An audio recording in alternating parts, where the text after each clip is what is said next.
원래는 요한복음 세례 요한을 나가야 되는데 저희 집안에 있는 행사로 작년 요맘때 했던 그 설교를 다시 하려고 합니다. 리바이벌입니다. 네, 오늘은 이 본문의 내용은 그 무화과 나무의 저주로 무화과가 다 말라버렸습니다. 그 사건을 통해서 이제 이스라엘 백성들에게 교훈을 주셨던 그 다음날 일어난 사건입니다. 오늘 말씀은 좀 길지만 4개의 단락으로 나누어 보았습니다. 그 첫 번째는 예수님께서 성전에 들어가셔서 가르치심으로 인해서 유대 종교 지도자들에게 그 예수님을 공격할 빌민을 주게 돼서 그들과 논쟁을 하기 시작합니다. 그리고 두 번째 단락에서는 예수님께서 두 아들을 비유로 유대교 지도자들의 그 위선과 불순종을 이야기합니다. 그리고 세 번째 단락에서는 메시아의 죽음을 예언하고 있고 또 이스라엘의 심판이라는 주제와 또 이방인들에게 하나님 나라가 옮겨진다는 내용입니다. 여기서 유대 종교 지도자들은 이스라엘을 대표하고 있습니다. 메시아인 예수님에 대한 그들의 거부로 인해서 그들은 하나님의 선택된 백성으로서의 특권에서 박탈됩니다. 그리고 메시아인 박탈되고 이방인에게로 이제 넘어가게 되는 것이죠. 네 번째 단락은 하나님의 구원의 목적입니다. 그리고 이제는 그 새롭게 만들어지는 하나님 나라의 백성은 유대인들과 이방인들로 이루어지는 새로운 공동체로 전환되는 그런 내용입니다. 본문이 좀 길죠.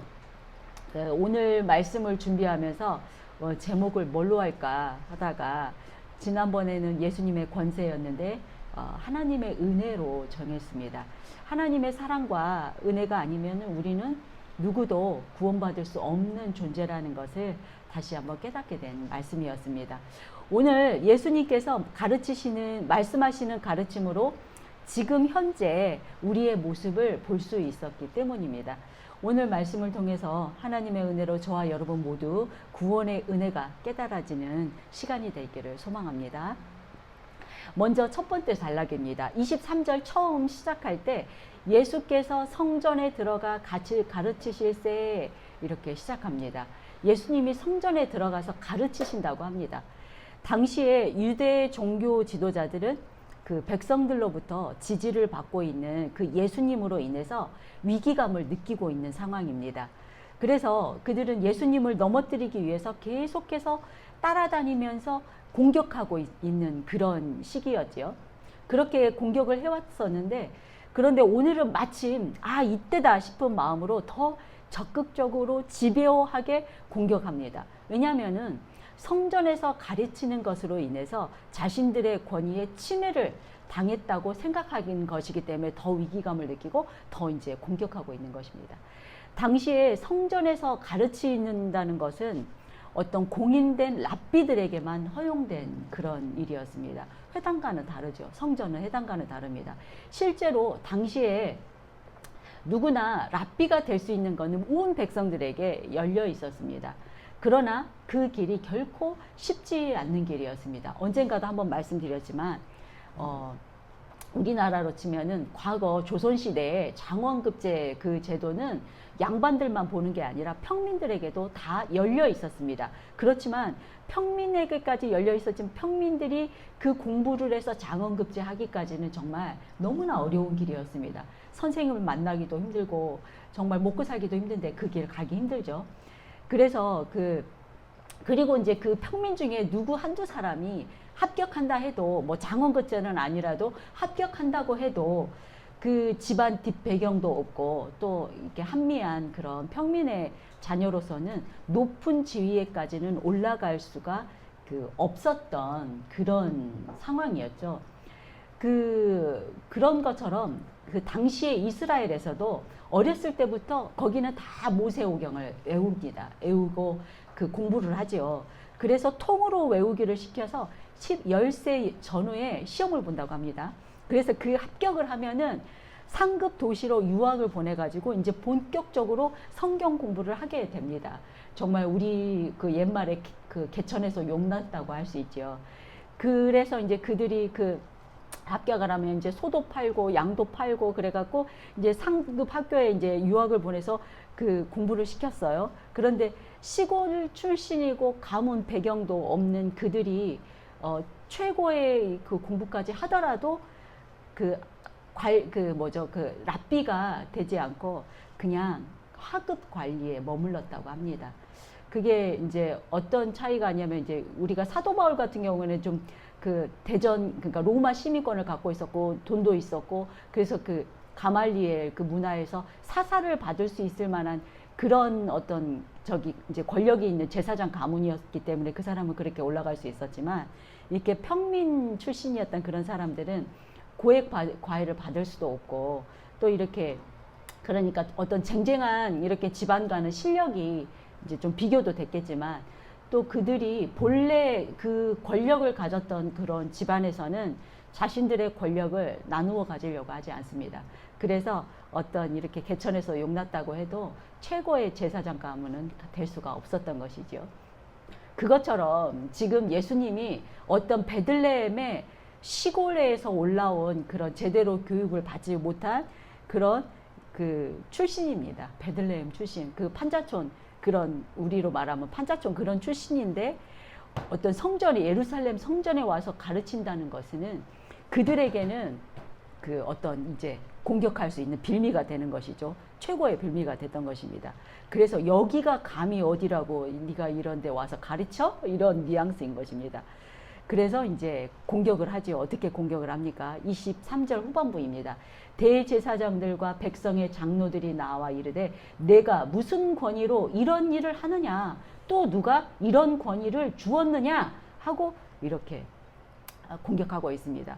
무슨 권위로 이런 일을 하느냐 누가 권위를 주었느냐 이 두 질문을 반복해서 하는 것으로 너에게 반드시 이 대답을 들어서 너의 그 권위를 실추시키겠다. 그들의 의지가 담겨있는 그런 물음입니다. 만약 이들의 권세의 출처가 하나님이라고 한다면은 이거는 신성모독이 되는 거고 만약 대답하지 못한다고 하면은 권세도 없는 내가 이런 일을 했다고 이렇게 정죄하고 올가미를 씌울 수 있는 그런 이제 준비 작업인 것이죠.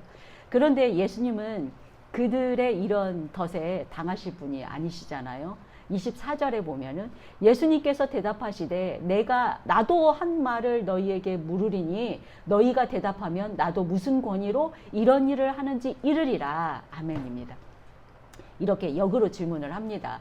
한마디로 너희가 내 질문에 대답하면 나도 너희에게 대답해 주겠다는 말씀이시죠.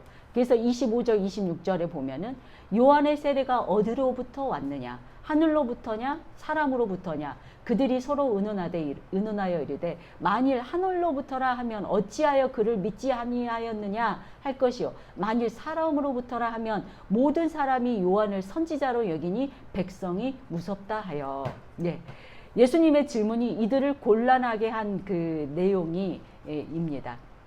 세례 요한은 당시 이스라엘 백성들에게 존경받고 인정받는 그 선지자로 여겨졌기 때문에 하나님께로부터라고 하지 않으면은 백성들의 반발을 사게 될 것이라고 만약 하늘로부터라고 말한다면은 하나님이 보낸 선지자를 죽게 했다는 그 비난을 받게 됩니다.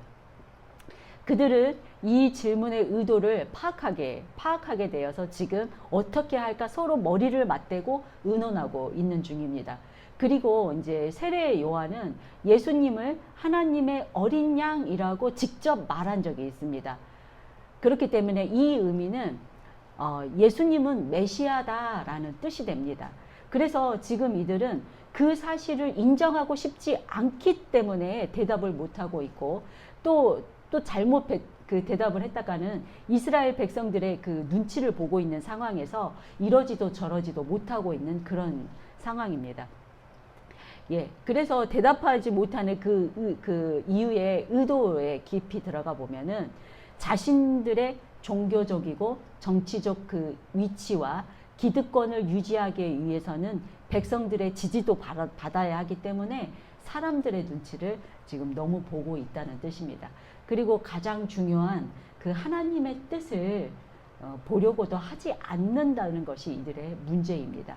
하나님의 의도를 헤아리려고 하는 그런 기본적인 그런 마음이 없는 것입니다. 하나님을 섬기는 그 유대 백성의 그 지도자들로서는 너무나 마땅하지 않는 그런 태도지요. 그래서 그들의 결론은 모른다입니다. 27절입니다. 예수께서 대답하여 이르시되 우리가 알지 못하노라 하니 예수께서 이르시되 나도 무슨 권위로 이런 일을 하는지 너희에게 이르지 아니하리라. 아멘. 유대 종교 지도자들은 진퇴양난의 그 공경에서 비겁하게 말하지 않겠다라고 빠져나갑니다. 이에 예수님께서도 너희들에게 알려주지 않겠다라고 하시지요. 너희들은 알 권리가 없다라는 뜻입니다. 그들이 세상적인 이런 지위와 권세가 있고 또 그들의 지식이 아무리 뛰어나다고 할지라도 실제로 그들은 성경적 지식이 굉장히 뛰어났던 사람들입니다. 할지라도 세상 욕심으로 인해서 그 영적인 타락을 했기 때문에 영적 무지라는 결계를 지금 초래하고 있습니다. 그래서 우리가 여기에서 알아야 될 것은 우리의 영이 살아야 우리의 육신과 우리의 그 생명도 살아난다는 것을 믿으시기 바랍니다. 28절부터는 두 번째 단락으로 그 예수님께서 우리 유대 종교 지도자들의 위선을 깨우치기 위해서 비유로 이들에게 가르치기 시작합니다. 28절부터 31절 앞부분까지 제가 읽어드리겠습니다. 그러나 너희 생각에는 어떠하냐? 어떤 사람에게 두 아들이 있는데 맏아들에게 가서 이르되 예 오늘 포도원에 가서 일하라 하니 대답하여 이르되 아버지 가겠나이다 하더니 가지 아니하고 둘째 아들에게 가서 또 그와 같이 말하니 대답하여 이르되 실소이다 하였다가 그 후에 뉘우치고 갔더니 그 둘 중에 누가 아버지의 뜻대로 하였느냐. 예수님께서는 아비의 지시에 그 순종할 것처럼 말하고 실제로는 순종하지 않은 그 불의한 첫째 아들을 유대 종교 지도자들의 비유하시는 내용입니다. 그들의 위선을 암시하는 표현이지요. 그리고 그들에게 물어봅니다. 이 두 아들 중 누가 진정으로 순종하는 아들이냐. 예, 31절 후반부에 읽어드렸습니다. 그들의 대답이 이렇습니다. 이르되 둘째 아들이니이다. 예수께서 그들에게 이르시되 내가 진실로 너희에게 이르노니 세리들과 창녀들이 너희보다 먼저 하나님의 나라에 들어가리라. 요한의 의의 도로 너희에게 왔거늘 너희는 그를 믿지 아니하였으되 세리와 창녀는 믿었으되 너희는 이것을 보고도 끝내 뉘우쳐 믿지 아니하는도다. 아멘. 둘째 아들은 가기 싫다 말했지만 결국 뉘우치고 그 아버지의 뜻에 따른 그 둘째 아들이 바로 그 비유로 세리와 창기와 같다는 그런 말씀입니다. 세리와 창기들은 하나님이 주신 율법에는 순종하지 않은 자들이었지만 후에 뉘우치고 하나님 나라에 들어가게 된다는 말씀을 하고 계십니다. 자신들의 욕망에 따라 살았던 세리와 창기 같은 사람들도 회개함으로 순종의 길로 갈 수 있는데 종교 지도자 너희들은 이것을 보고도 끝내 회개치 않는 굳은 그런 마음을 지금 질책하고 계시는 것입니다. 본문에서 이제 조금 이해가 필요한 문장이 있죠. 요한이 의의 도로 왔다. 예, 이 말은 세례 요한이 의에 이르는 방법에 대해서 보여주었다라는 그런 뜻입니다. 세례 요한은 죄 때문에 하나님께 갈 수 없는 존재들에게 회개의 세례를 전파함으로써 하나님께 받아들여질 수 있는 의의 길을 선포했다는 뜻입니다. 그러나 이것은 회개를 통해서 죄를 용서받는 방법을 안내하는 것이지 죄에 대한 근본 해결책이 될 수는 없었습니다. 해결책은 오직 예수님 뿐입니다. 세례 요한의 세례는 장차 오실 예수 그리스도의 속죄 사역을 준비하는 예표하는 표지판이었습니다. 이러한 세례 요한을 거부한 유대 종교 지도자들은 예수님 또한 거부함으로써 그리스도께 나올 수 없다는 것을 지적하고 계시는 말씀입니다. 당시의 세리나 창기들은 유대 종교 지도자들과 비교해 보면 너무나 큰 그 죄인이었습니다. 부정한 사람들이었죠. 그러나 그들은 자신들이 죄인임을 인정하고 주님의 말씀을 듣고 회개하고 구원을 받습니다. 이에 비해 종교 지도자들은 똑같이 죄인이면서 스스로는 의인인 채 하고 또 교만하게 살았습니다.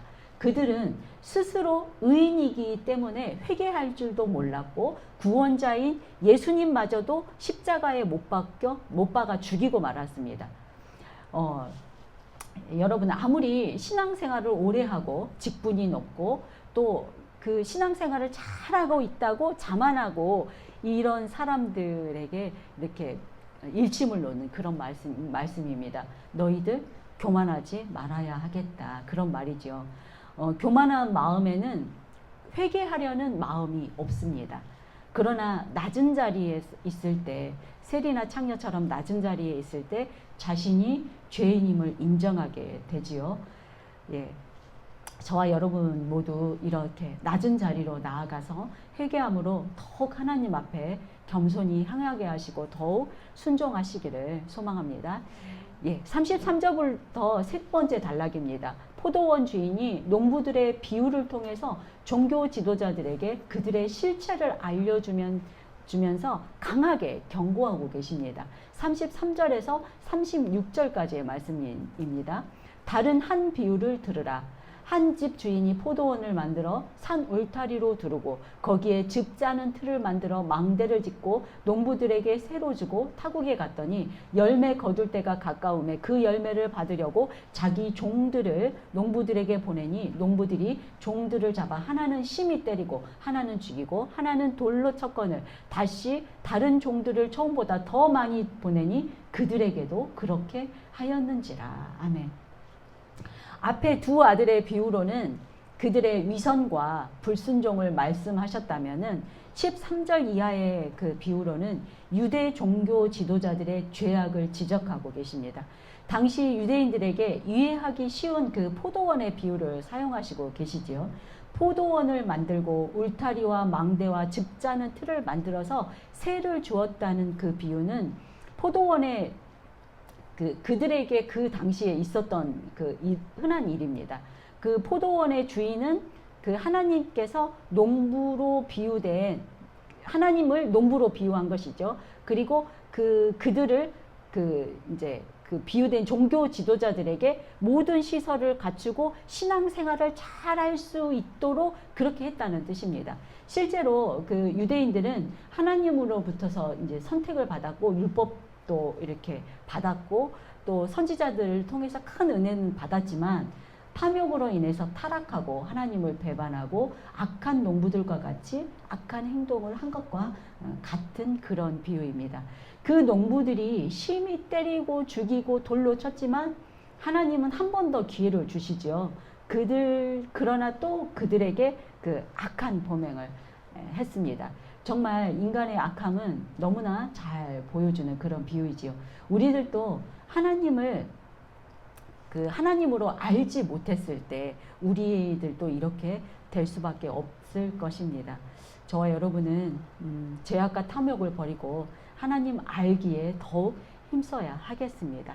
37절에서 39절 말씀입니다. 후에 자기 아들을 보내며 이르되 그들이 내 아들은 존대하리라 하였더니 농부들이 그 아들을 보고서 말하되 이는 상속자니 자 죽이고 그의 유산을 차지하자 하고 이에 잡아 포도원 밖에 내쫓아 죽였느니라. 아멘. 하나님은 그들의 악함에도 그들이 변화되기를 바라십니다. 하나님은 농부들이 이 악함을 버리고 그리스도를 공경하기를 바라고 그 메시아 예수 그리스도를 보내주시지요. 그러나 그들은 자신들의 탐욕 때문에 영적인 눈을 뜨지 못하고 메시아인 예수 그리스도를 대적하고 죽입니다. 예수님께서는 자신을 죽이려는 그들의 음모를 이미 아시고 계시죠. 그래서 그들에게 다시 알려주시면서 비유로 알려주시면서 그들이 깨닫기를 바라고 계시지만은 그들은 깨닫기는커녕 예수님을 죽이게 됩니다. 예수님은 그들에게 메시아인 자신의 고난과 죽으심을 비유를 통해서 이렇게 알려주시고 또 그들에게 닥칠 운명도 또한 이어서 알려주십니다. 그러나 알지 못하지요. 예수님의 마음은 너희가 제발 제발 깨달으고 나에게 돌아오라. 그런 뜻일 것입니다. 40절과 41절입니다.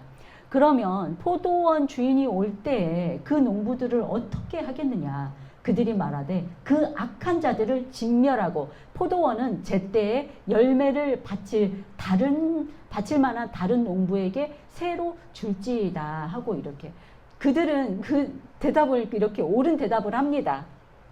예수님의 질문에 대한 답은 그들이 이미 알고 있습니다. 그러나 자신들이 그들 자신이라는 것은 깨닫지 못하고 있습니다. 영적인 눈이 이렇게 타락함으로 가려워졌기 때문이겠지요. 그 악한 농부들은 직멸되고 다른 농부들에게 넘어갑니다. 네, 이 뜻의 의미가 뭐냐면 구원은 이스라엘에서 이방인에게도 넘겨졌다 이런 뜻입니다. 그 결과를 지금 우리가 볼 수 있죠. 예수님 말씀처럼 이방인인 저와 여러분은 예수님을 믿고 그리스도로 영접하고 이렇게 구원받았지만 전쟁 중에 있는 지금 이스라엘에 있는 유대인들은 어떻습니까? 예수님을 메시아로 아직까지도 인정하지 못하고 있습니다. 네, 마지막 네 번째 단락으로 하나님은 그럼에도 불구하고 자신의 백성들이 모두 구원받기를 원하십니다. 42절과 42절에서 44절까지의 말씀. 예수께서 이르시되 너희가 성경에 건축자들이 버린 돌이 모퉁이의 머릿돌이 되었나니 이것은 주로 말미암아 된 것이요 우리 눈에 기이하도다 함을 읽어본 일이 없느냐. 그러므로 내가 너희에게 이르노니 하나님의 나라를 너희는 빼앗기고 그 나라의 열매 맺는 백성이 받으리라. 이 돌 위에 떨어지는 자는 깨지겠고 이 돌이 사람 위에 떨어지면 그들을 가루로 만들어 흩으리라 하시니. 아멘. 조금 어렵지요. 이해하기 어렵습니다. 이 부분은 시편 118편 22절에서 23절까지의 말씀을 이용한 본문입니다. 한마디로 그냥 제가 풀어보면은 예수님은 유대 종교 지도자들에게 거부당하여서 비록 죽임을 당했지만 인류를 구원하시는 메시아가 되신다는 그런 말씀입니다. 머릿돌이 되는 그 버린 돌은 자신을 버린 자들에게 멸망시키는 돌이 됩니다. 이 돌은 그들에게 멸망을 가져오게 되지요. 예수님 자신이 스스로 모퉁이의 머릿돌이라 칭하신 것은 새롭게 형성된 영적 공동체인 교회의 머릿돌을 의미한다는 그런 말입니다.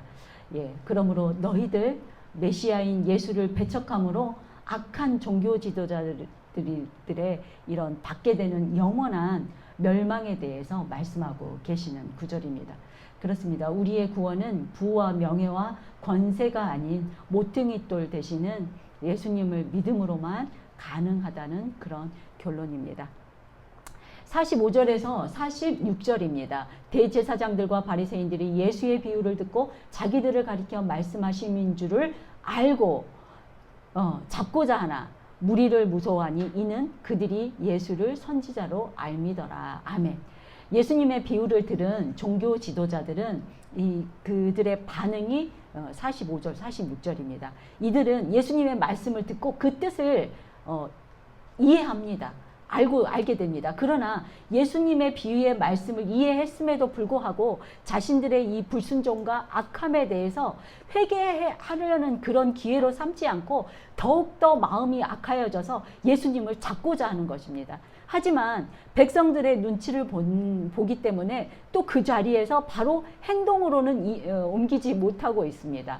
이러한 비겁한 행동을 하는 그들은 하나님을 바라보고 하나님을 두려워하는 것이 아니라 사람들을 바라보고 사람들을 두려워하는 결과입니다. 이러한 사람들의 결국은 처음에는 그때는 승리하는 것 같지요. 예수님을 죽이기까지 했으니까 승리하는 것 같지만 결국에는 멸망이라는 것을 오늘 말씀으로 우리는 알 수 있고 또 우리는 그 결과를 다 알고 있지요. 그렇습니다. 저와 여러분은 어떤 상황과 고난 가운데서도 사람을 보지 말고 하나님을 먼저 바라보는 은혜가 있기를 주님의 이름으로 축원드립니다. 아멘. 오늘 말씀은 긴 네 단락으로 나누어 보았습니다. 각 단락을 보면서 느낀 것은 무엇입니까? 하나님은 유대 종교 지도자들의 위선과 불순종을 계속 참으시고 두 번째 기회를 주십니다. 그러나 그들은 계속해서 악할 뿐입니다. 그리할지라도 악한 그들에게 아들 예수님을 보내주셔서 그들이 구원되기를 바랍니다.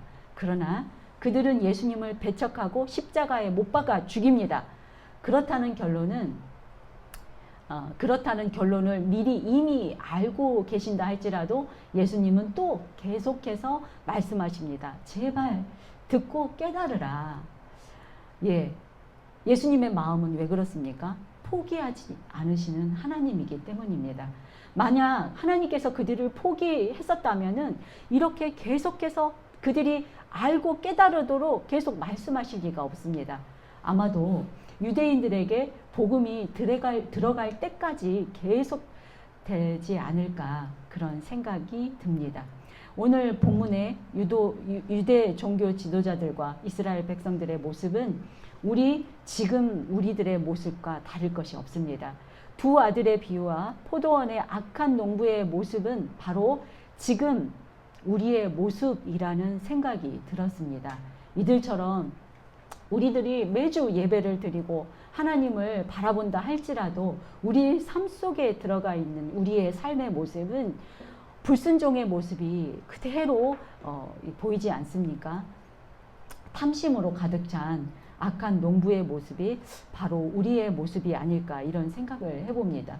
혹시 여러분의 마음 가운데 나는 농부들과 같이 때리고 죽이고 빼앗고 난 이런 정도는 아니야. 나는 그래도 예배도 드리고 그래도 좀 착하게 살려고 해. 이런 생각을 하시는 분은 계실까요? 네, 그분들에게는 제가 이런 말씀을 드리고 싶습니다. 하나님 앞에서 당신의 모든 행동과 또 그 마음속 깊이 있는 그 마음을 보여주는 어떤 파노라마 같은 그런 영화를 촤라락 여러분들에게 이렇게 보여준다면 그 영화를 누구를 초청해서 같이 함께 떳떳하게 볼 수 있는 사람이 한 사람으로 있을까 이렇게 물어보고 싶습니다. 아마도 저를 포함해서 한 사람도 없을 것입니다. 이것이 우리의 본성입니다. 그래서 오늘 본문에서 예수님께서는 지금 저와 여러분에게도 동일하게 말씀하고 계시는 것이지 않을까 싶습니다. 우리의 죄악된 모습을 깨우치라고 하는 그런 말입니다. 우리의 이런 악함은 하나님의 사랑과 은혜로 예수님을 우리에게 보내주시지 않으셨다면 아마 저와 여러분은 한 사람도 구원받을 수 없음을 보게 되는 말씀입니다. 어서 나에게 돌아오라. 나는 너의 구원을 원한다. 하나님께서는 지금 저와 여러분에게 말씀하고 계십니다. 저와 여러분에게 하나님의 사랑과 은혜가 충만하게 깨달아지시기를 예수님의 이름으로 축원드립니다. 오늘 말씀을 생각하면서